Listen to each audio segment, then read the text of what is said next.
情儿呀，各道是道。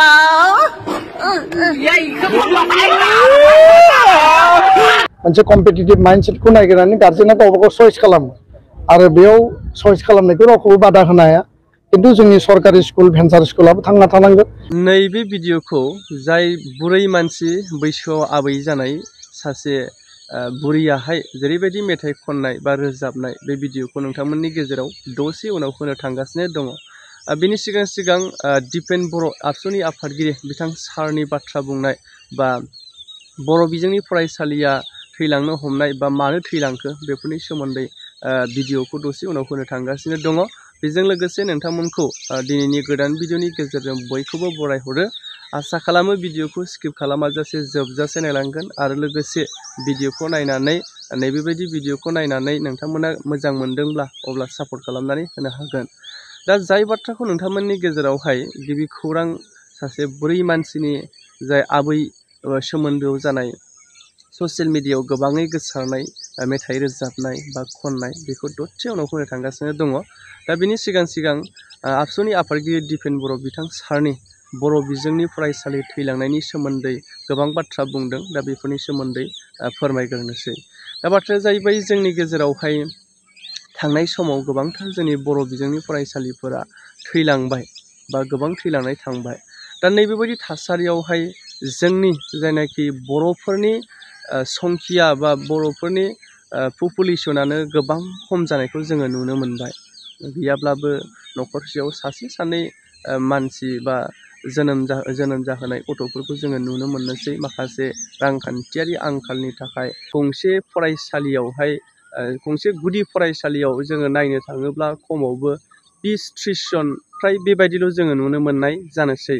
मानो होनोब्ला नैबे दानि समावहाय दानि बोथोराव गोबां बिथिङैनो गोबां बेसादफोरानो दाम बारायबोनो हमबाय।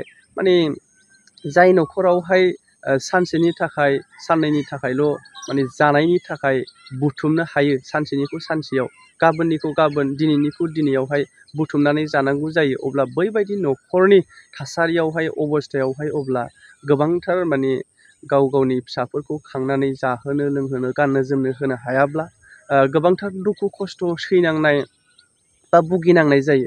दा नैबेबायदि थासारिखौ साननानै जोंनि गेजेरावहाय गोबांथार न'खरावहाय फिसा फिसौ खांनायखौबो जोङो नुनो मोननाय जालिया। दा नैबेबायदि थासारियावहायबो जोंनि गेजेराव गोबांथार सुबुं सानखोआ खमायबोबाय। बेनि गेजेरावहायनो न'खरसेयाव सासे बा सानैल' जोङो नुनो मोनबाय।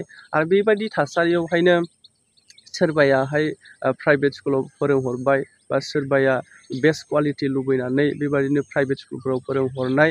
मेनलि जोंनि गेजेरावहाय बेफोरबायदि थासारि जाबोनायाहाय माखासे रांखान्थियारि आंखालनि थाखाय जोङो बुंनांगोन। मानो होनोब्ला आथिखाल फरायनाय समावबो गोबांथार थाखा फैसानि नांगौ जानानै फैयोना। दा बेनि गेजेरावनो जोंनि मानसिफोरा गोबांथार सानग्रा जाबाय। बेनिखायनो सुबुं सानखोआबो जोंनि गेजेरावहाय गोबां खम जालांबाय। जाय न'खराव सासे सानैनि फिसा खांनायनि अनगायै जोङो गोबांथार नुनो मोनलिया।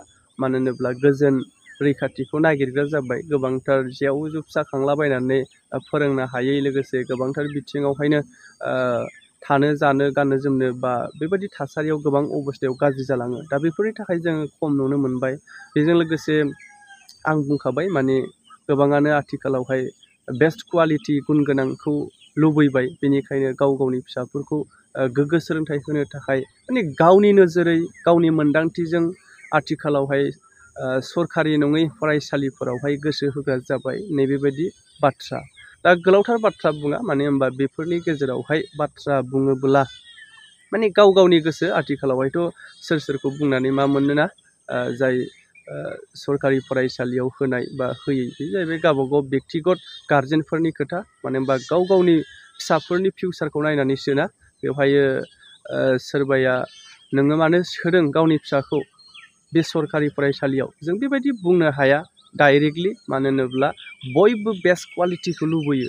बयबो गोग्गो सोलोंथाइ मोननानै फिउचारावहाय मोजां मानसि जानायखौ लुबैयो। न' डाउट जोङो बुंनो थाङा माने सरकारि फरायसालियावहाय मोजां गुन गोनां फोरोंगिरिफोर गैया, फोरोंनो रोङा नैबेबायदि नङा।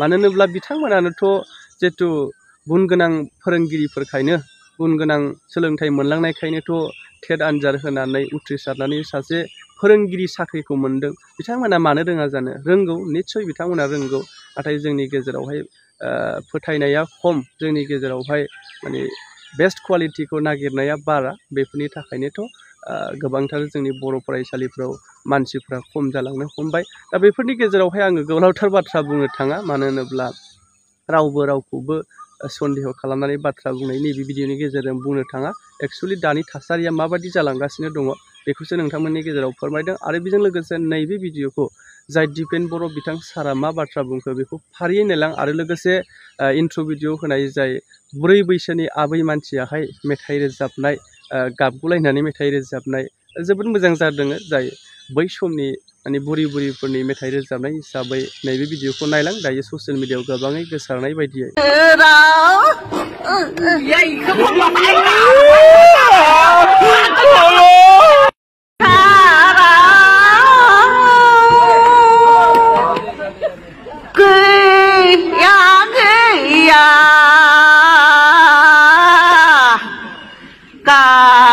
Bài hari yang rau bergaya Sam xin han xin naga nan này Chân phu đi cả làng nan này Ôn này khăn này naga năng na Thằng nửa chơi ăn của bên rai chữ Hạ chiên ấy gỡ đau sư đau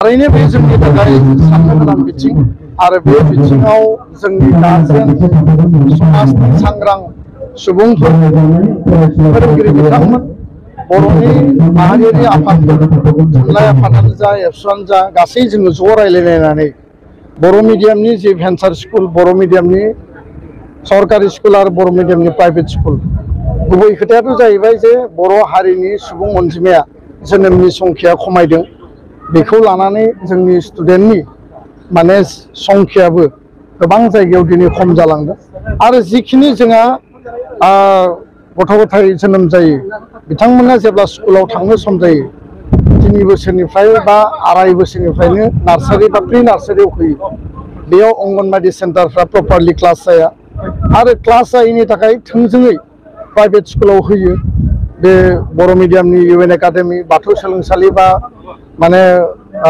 Brahma धोरोमारि गौथुमफ्रा सालायनाय स्कुलानो जा बा गुबुन school बा इंराजि medium स्कुलानो जा आरो जेब्ला नार्सारि प्रि नार्सारि लेभेलाव प्राइभेट स्कुलाव माने जि लार्निं अवस्थायाव एडमिशन होनो गोनां जायो अट'मेटिकेलि बे प्राइभेट स्कुलाव जोंनि गथ' गथायफ्रा कन्टिनिउआसलि क्लास 1, 2, 3 खौबो कन्टिनिउ खालामो आरो बेखौ नोंनि न' गामिनि स्कुलाव बा न' खाथिनि स्कुलाव सरकारि स्कुलाव लाबोफिननाय जाया दा बेखायनो जुदि अंगनबादि जि मडेल अंगनबादि सेन्टार गायसननायनि मोनसे सरकारा जि मोनसे इनिशिएटिभ लादों अलरेडि गायसनबाय बे मडेल अंगनबादि सेन्टारा ससियेल वेलफेयार डिपार्टमेन्टआ सालायो बे ससियेल वेलफेयार डिपार्टमेन्ट सालायनाय अंगनबादि सेन्टारखौ जुदि एडुकेशन डिपार्टमेन्टजों मार्ज आप खालामनानै सोलोंथाइ बिफाना बेखौ जुदि कमप्लिटलि सालायोब्ला उननि समाव बेयाव प्रि नार्सारि बा माने नार्सारिनि सिगांनि बा क्लास 1 नि सिगांनि लेभेलनि क्लास आरो बेयाव टिचार लोगोसेनो बे टिचिं लार्निं मेटेरियेल टेक्स्ट बुकफोरखौ होयोब्ला थारैनो गथ' गथायफ्रा ओनसोलनि गामिनि बर' मिडियामनि जि मोनसे सरकारि स्कुल बेयावनो फरायनो थाखाय खाबु मोनगोन आरो बेयाव एनरलमेन्टआबो बांगोन खारन सोलोंथाया जेरावबो एखे बे गावबा गावनि आत्मबिश्वासनि खोथा गोबां जायगायाव जोङो क्वालिटिखौ नागिरनानै मोनसे कम्पिटिटिभ माइन्डसेटखौ नागिरनानै गार्जेना गावबा गाव चइस खालामो आरो बेयाव चइस खालामनायखौ रावखौबो बादा होनो हाया किन्तु जोंनि सरकारि स्कुल भेन्सार स्कुलाबो थांना थानांगोन प्राइभेट स्कुलाबो थांना थानांगोन बेनि मोनसे सावरायलायनानै उननि समाव हारियाव जाहाथे कुनु स्कुलानो थैनो गोनां जाया आरो स्कुल थैनायनि थाखाय मार्च खालामनायनि जि पलिसि 11,000 स्कुला थैबाय बर' मिडियामनि स्कुलखौबो मार्च खालामनो नागिरदोंमोन किन्तु बर' मिडियामनि स्कुल थैयोब्ला टिचार एपइन्टमेन्टआ खमायगोन फारसेथिं जोंनि खाथियावनो फरायनो मोननायनि स्क'पआ जोंहा खम जागोन बे बिथिङा सिरियास आरो बेखौ नोजोर होआलासिनो जुदि जोङो आवगायलाङोब्ला जोंनि बर' मिडियाम बा जोंनि सरकारि स्कुल भेन्सार स्कुल जे जोंनि गामियाव न'खरावनो दङ बिनि भबिष्यतआ खिन्थु बारा मोजां नङा आरो बे बिथिंखौ लानानै गोबां मानसिया सिरियास नङा खोथायावल' बुङो खिन्थु खामानियाव गोबाङा सिरियास नङा आरो बेखौ लानानै जोंहा सावरायनांगौ आरो आवगायनांगौ आरो थांखि लानांगौनि बिथिं